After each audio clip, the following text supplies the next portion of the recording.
As I continued reading this book, one thought kept returning, quietly, almost persistently. Most of our problems with money don't come from not knowing what to do. They come from not being able to live with uncertainty. We want clarity, certainty, and rules that promise safety. But money doesn't work that way. And pretending that it does is often what leads people into trouble. Part 1 was about understanding the forces shaping financial behavior. How personal history influences decisions. How luck and risk distort outcomes. How excess destroys stability. And how survival protects everything else. But understanding something and living with it are very different things. That's where this next part begins. In part 2, the book slowly moves away from why money behaves the way it does and toward how people actually coexist with that reality over long periods of time. Not in an ideal world, but in a world filled with uncertainty, surprises, and imperfect information. Morgan Housel doesn't try to remove uncertainty from money. Instead, he asks a more practical question. What does reasonable behavior look like when certainty doesn't exist? This is where the book becomes less about finance and more about psychology in its truest sense. One of the subtle shifts you'll notice in this part is tone. The book becomes quieter, more reflective. It stops focusing on dramatic failures and extreme success stories, and begins examining everyday behavior. How expectations shape decisions, how time changes outcomes, and why people who accept uncertainty often outperform those who try to eliminate it. There's a humility in this section of the book. An acknowledgement that no one has perfect foresight. And that the smartest strategy may not be the most precise one, but the most forgiving. At the heart of part 2 is a tension we all feel. We want to plan. But the future refuses to cooperate. We want guarantees. But markets, careers, and life itself remain unpredictable. So the question becomes, how do you make good decisions in a world that doesn't reward certainty? That's what this part begins to explore. In the chapters ahead, we'll look at ideas like time, expectations, pessimism, optimism, and uncertainty. Not as abstract concepts, but as forces that quietly shape long-term financial outcomes. And as before, the goal isn't to extract rules. It's to develop a mindset. One that accepts randomness without surrendering discipline. One that values endurance over precision. And one that understands that reasonable behavior, repeated over time, often beats rational perfection. We'll begin this part with the next chapter, where the book turns its attention to time. And why the most powerful force in finance is often the least respected. Let's move into Chapter 6. Chapter 6, Tails, You Win. This chapter begins with an idea that feels counterintuitive at first, but slowly becomes impossible to ignore. A small number of events often account for the majority of outcomes. Not just in investing, but in careers, businesses, and life itself. Morgan Housel titles this chapter, Tails, You Win, referring to the tail ends of distributions, the rare, extreme outcomes that quietly dominate results while most other efforts contribute very little. We tend to assume that success is evenly distributed. That effort leads to proportional rewards and consistency produces consistent outcomes. But reality doesn't work that way. Housel explains that in many fields, especially investing, a tiny fraction of decisions, moments, or events drive almost all long-term success. Most investments do little, some lose money, a few perform exceptionally well. And those few are often responsible for the entire outcome. To make this idea tangible, Housel points to the stock market itself. Over long periods, the majority of stock market returns come from a surprisingly small number of companies. Thousands of stocks exist, but only a handful create most of the wealth. If you missed those few winners, your returns would look very different. And if you owned them, even without perfect timing, you likely did well. This challenges how we think about skill. Because if outcomes are dominated by rare events, then being consistently right matters less than being present when those rare events occur. This idea quietly reshapes the definition of success. You don't need to make great decisions all the time. You don't need constant validation. You need endurance. You need the ability to remain invested, involved, and patient long enough for the tail events to appear. This connects directly to the earlier emphasis on survival. If you're wiped out early, you never experience the upside of rare but powerful outcomes. Housel also applies this idea beyond markets. Careers often follow the same pattern. A small number of opportunities, relationships, or decisions tend to define long-term success. Not everything you do matters equally. Most efforts produce modest results. A few change everything. But here's the uncomfortable part. You can't predict which ones will matter most in advance. That uncertainty is what makes tails so difficult to deal with psychologically. Because we crave feedback. We want to know whether what we're doing is working. We want confirmation. But tail-driven systems don't provide that reassurance. You can do many things right and see little progress for a long time. And then, suddenly, something works far beyond expectations. Or the opposite. You can appear successful early, only to realize later that the gains were fragile.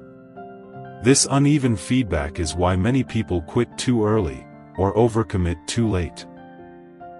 Another subtle idea in this chapter is how society misreads success. When we look at someone who succeeded, we often assume their entire journey was efficient and well optimized. But in reality, much of their effort may have produced little. The success came from a few outcomes, not from everything they touched. Ignoring this leads to unrealistic expectations. People believe every decision must be perfect. Every move must work.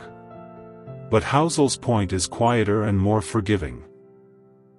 It's okay for most things to fail if a few things succeed massively. This perspective changes how we approach risk. Instead of trying to avoid all failure, which is impossible, we learn to avoid ruin. Small failures are tolerable. Even necessary. What matters is staying in a position where success, when it comes, can meaningfully impact you. That's why diversification, patience, and emotional stability matter more than precision. The deeper message of this chapter is psychological. Tail events test patience. They demand humility. They reward those who can live with long stretches of uncertainty. And that's uncomfortable, because humans are wired to seek immediate feedback and consistent progress. But money doesn't reward comfort. It rewards endurance. As this chapter comes to a close, the book subtly shifts again. If outcomes are dominated by rare events. If uncertainty is unavoidable. If patience is required without constant reassurance. Then the next logical question becomes: how should we think about the future when we know we can't predict it well? That question leads us directly into the next chapter. In Chapter 7, Freedom, the book explores what money is ultimately for, and why its greatest value has little to do with consumption, and everything to do with control over time. Chapter 7, Freedom. After spending time with uncertainty, rare outcomes, and patience, the book arrives at a chapter that feels less analytical and more reflective.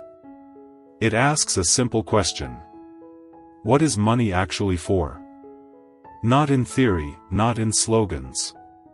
But in real life. Morgan Housel titles this chapter, Freedom, and it quietly reframes the entire conversation we've been having so far.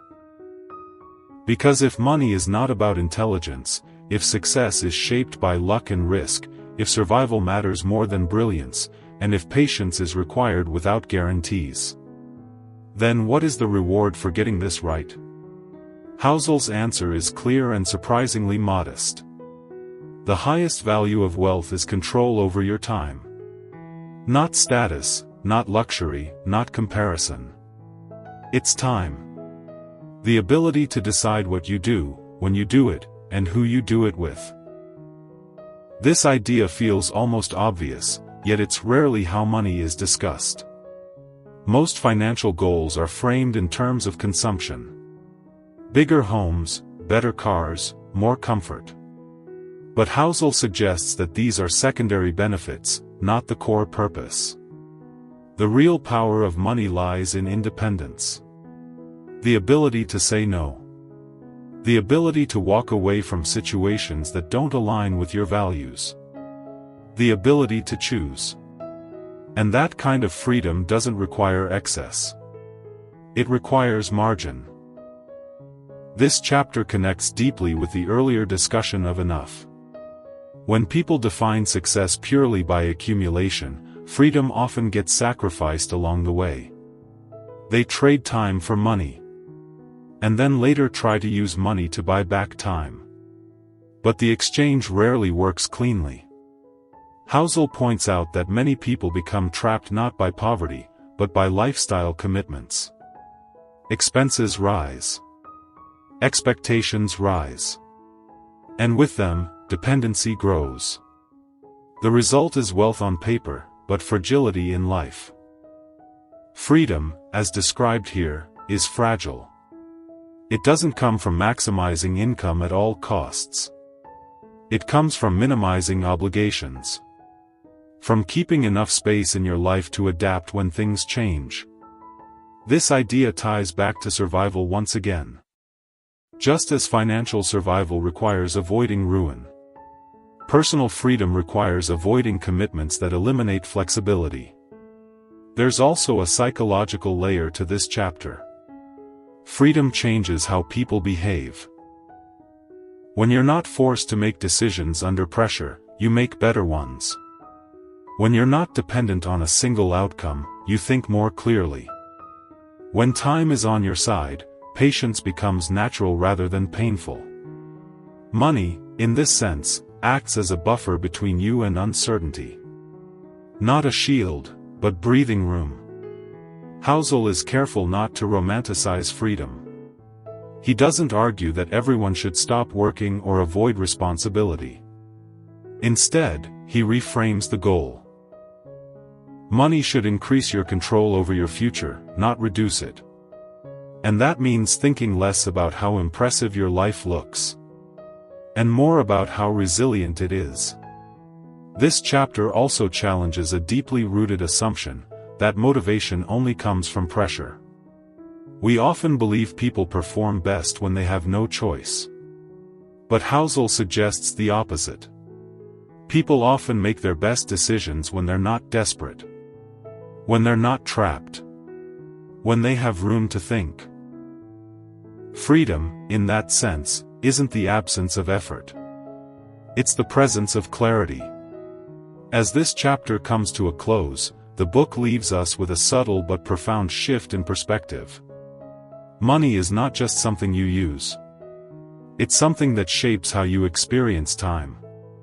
And time, once lost, cannot be compounded. This idea quietly reframes everything that came before it. Survival protects time. Patience lets time work. Reasonable behavior preserves time. And freedom is what time ultimately gives back. With this chapter, Part 2 begins to move toward deeper psychological territory. If money's greatest value is freedom, then the next question becomes: how do expectations, fear, and uncertainty influence our ability to protect that freedom over the long run? That's where the book takes us next. In the next chapter, we'll explore how our expectations about the future, often unrealistic, shape financial decisions more than facts ever do. Chapter 8: Man in the Car Paradox. After understanding freedom as the true dividend of money, Morgan Housel introduces a chapter that feels almost observational, quiet, subtle, but deeply unsettling once it sinks in. He calls it "Man in the Car Paradox." At first glance, the idea is simple. When you see someone driving a beautiful car, what do you think? You rarely think, "That person must feel proud." Instead, you think, "If I had that car, people would admire me." And that small difference reveals something profound about how money, status, and perception really work. The paradox is this: we don't admire people for their possessions. We use other people's possessions to imagine admiration for ourselves. The car is never about the driver. It's about the audience in our imagination. And most of the time, that audience doesn't exist.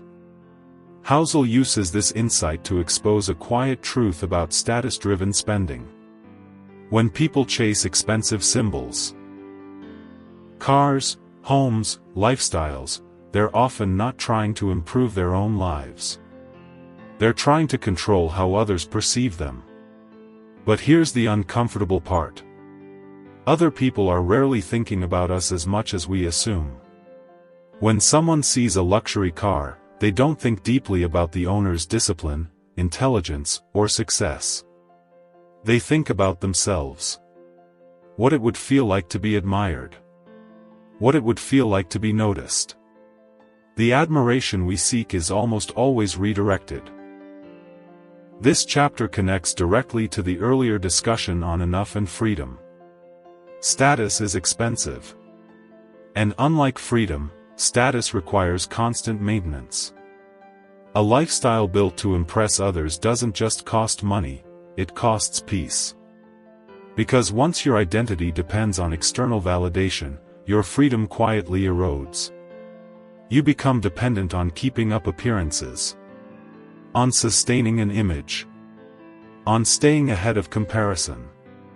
And comparison, as Housel subtly reminds us, has no finish line. There's also a deeper psychological insight here. Humans are wired to seek social approval. For most of history, belonging meant survival. But modern consumer culture has hijacked that instinct. Status symbols now masquerade as success. And because they're visible, they feel more real than quieter forms of wealth, like savings, flexibility, or time. Yet those quieter forms are the ones that actually improve life. Housel doesn't criticize ambition in this chapter. Instead, he questions misdirected ambition. If your goal is respect, buying symbols rarely achieves it. If your goal is admiration, possessions don't deliver it. If your goal is fulfillment, status actively works against it. Because the pursuit of status shifts focus outward, while meaningful wealth works inward. This chapter also reframes how we think about financial success stories. We often idolize visible winners. But the most financially successful people are frequently invisible. They don't attract attention. They don't signal wealth. They don't invite comparison. They prioritize independence over admiration. And that choice compounds quietly, just like money does. By the end of this chapter, the reader is left with a gentle but firm warning. Be careful what game you're playing. If the game is status, the cost is never just money. It's anxiety. It's dependence. It's a loss of control. But if the game is freedom, then anonymity becomes an advantage. This idea circles back to everything we've discussed so far. Survival keeps you in the game. Patience lets time work. Freedom gives you control. And now we see that chasing admiration threatens all three. As we move forward, the book shifts from how we see others to how we see ourselves. Because the next challenge isn't status. It's the stories we tell ourselves about risk, fear, and the future, and how those stories shape our financial lives far more than facts ever could. That's where the next chapter takes us. Chapter 9, Wealth is What You Don't See. After dismantling the illusion of status in the previous chapter, Morgan Housel moves us toward one of the most important, and easily misunderstood, ideas in the entire book. He calls it, Wealth is What You Don't See. This chapter doesn't introduce a new financial rule. It corrects a deeply human mistake. We judge financial success by what's visible. But real wealth, by definition, is invisible. Housel begins with a quiet distinction that changes everything. Spending money is the opposite of being wealthy. This doesn't mean spending is wrong. It means spending is evidence of consumption, not accumulation. A luxury car, a big house, an expensive lifestyle, these are signs that money has already left. Wealth is what remains. It's the savings you haven't touched. The investments you didn't cash out. The optionality you haven't needed yet. And because those things are hidden, they're rarely admired. This explains why so many people misread financial success. We associate wealth with appearance because appearance is all we can see. But the person driving the nicest car may have very little flexibility. And the person with the most freedom may look entirely ordinary. Housel isn't suggesting secrecy for its own sake. He's pointing out a structural reality. You cannot judge wealth by consumption, because consumption destroys wealth. The two are opposites. This chapter deepens the theme of freedom we discussed earlier. Wealth, when it's invisible, gives you leverage over uncertainty. It lets you wait. It lets you absorb shocks. It lets you walk away. But none of that shows up in public. No one applauds restraint. No one notices what you didn't buy. No one rewards patience with admiration. And yet, those are the exact behaviors that build resilience over time. Housel also introduces a psychological trap here. Because wealth is hidden, people underestimate how much they need. They see others spending freely and assume those people are secure. So they try to match the lifestyle, without matching the invisible savings behind it. This is how people fall into quiet fragility. Not through reckless decisions, but through assumptions. The chapter also subtly challenges how we define success stories. We celebrate visible winners. But invisible winners are often more successful. They're not optimized for applause. They're optimized for endurance. And endurance, as we've already learned, is the foundation of compounding. You cannot compound if you're constantly forced to prove something. There's an emotional cost to misunderstanding this idea. When people equate wealth with visibility, they feel behind, even when they're doing well. They feel pressure to display progress rather than build security. And over time, that pressure leads to decisions that trade long-term strength for short-term validation. Housel reminds us that the goal of money is not to look rich. It's to avoid being forced into bad choices. This chapter brings together several threads from earlier in the book. From enough, we learn that there's a point where more stops improving life. From freedom, we learn that control over time is the real reward. From status, we learn that admiration is a poor substitute for fulfillment. Now we see the mechanism beneath all of them. Invisible wealth protects all three. By the end of the chapter, the message is clear, but not dramatic. The most valuable part of your financial life will never be seen by others. And that's not a flaw. That's the point. Because the things that matter most, independence, patience, resilience, rarely announce themselves. They work quietly, over time. As we move forward, the book begins to explore a harder question. If wealth is invisible, if outcomes are shaped by luck and risk, And if freedom depends on restraint? How do people convince themselves they're right when the future is uncertain and the evidence is incomplete? That question leads us into the next chapter, where Housel examines how narratives, expectations, and confidence shape financial behavior far more than spreadsheets ever could.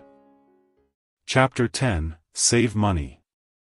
After understanding that real wealth is invisible, Morgan Housel moves to a chapter that sounds simple on the surface, but carries far more depth than most people expect. He calls it, Save Money. Not invest better, not earn more. Just, save. And the simplicity is intentional. Housel begins by challenging a common belief. That saving money is something you do after you earn enough. He argues the opposite.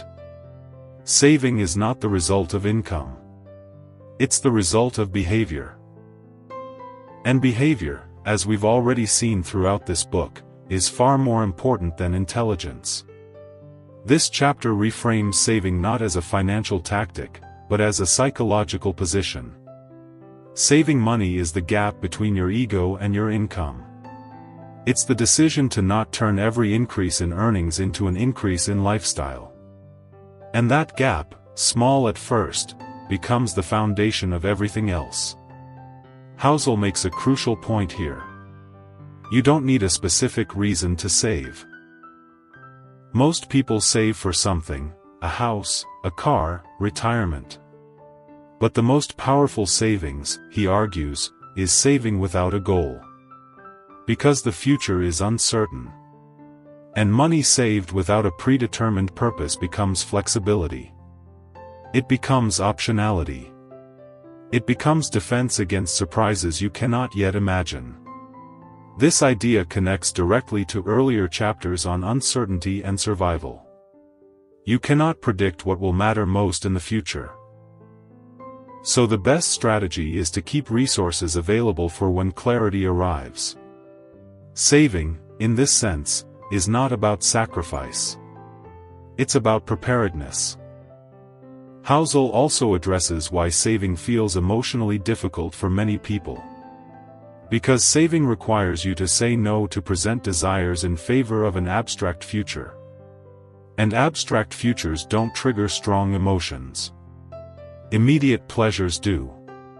But this is where philosophy enters the conversation. Saving is a vote for your future self. A quiet expression of self-respect. Not driven by fear, but by humility. The humility to admit, I don't know what's coming. This chapter also dismantles the idea that higher returns are the solution to financial insecurity.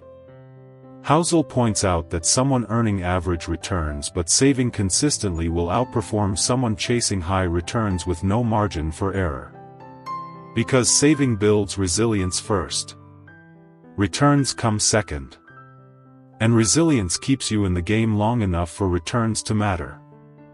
There's an important emotional shift in how Housel describes saving. Saving is not deprivation. It's freedom delayed. It's choosing future independence over present approval. And when viewed this way, saving becomes empowering rather than restrictive. You're not losing something. You're protecting something. This chapter also subtly critiques modern consumer culture.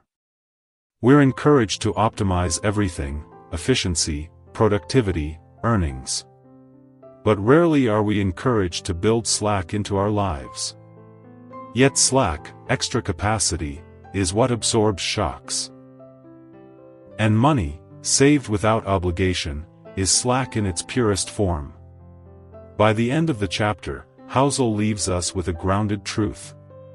Saving is not about numbers. It's about control. Control over time. Control over decisions. Control over reactions when life deviates from plan. And life always deviates. This chapter fits neatly into the book's larger arc. Invisible wealth gives freedom. Freedom requires flexibility. Flexibility comes from savings. Not flashy.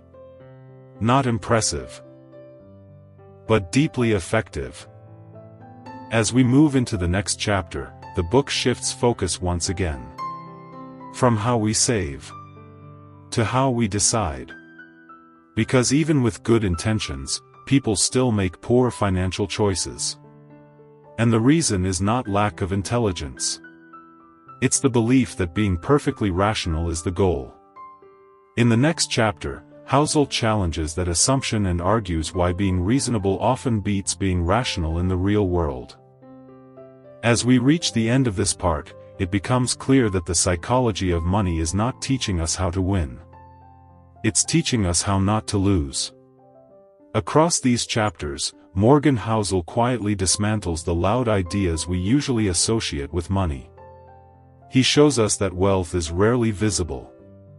That freedom matters more than status. That admiration is often misplaced. And that the simplest habit, saving, can be the most powerful one. Not because it makes you rich, but because it gives you room to breathe. What ties all of this together is humility. The humility to accept uncertainty. The humility to stop trying to impress. The humility to admit that the future will not unfold as planned. Saving money, in this light, is not a financial decision. It's a philosophical one. It's choosing resilience over appearance. Flexibility over ego. Freedom over applause. Throughout this part, the book keeps returning to the same quiet truth. The best financial position is the one that gives you options. Options to wait. Options to walk away. Options to adapt when life surprises you. And those options don't come from brilliance. They come from margin. This is why so many financially successful people look ordinary. They are not playing the same game. They are not trying to be admired. They are trying to be independent. And independence, unlike status, compounds quietly. If part 1 was about understanding how people behave with money, and part 2 was about redefining what money is actually for, then the next question becomes unavoidable. How do we make decisions when the future is uncertain, emotions are loud, and information is incomplete? Because even with the right goals, people still make mistakes. Not because they're irrational, but because they believe being perfectly rational is possible. In the next part, the book takes a sharper psychological turn. We'll explore why being reasonable often beats being rational. Why confidence can be dangerous. And how the stories we tell ourselves about money shape our outcomes more than facts ever do. Part 3 is about decision-making under uncertainty. About expectations, narratives, and the subtle mental shortcuts that quietly determine financial success or failure. Because once you understand money, the hardest part is understanding yourself. That's where we'll begin next.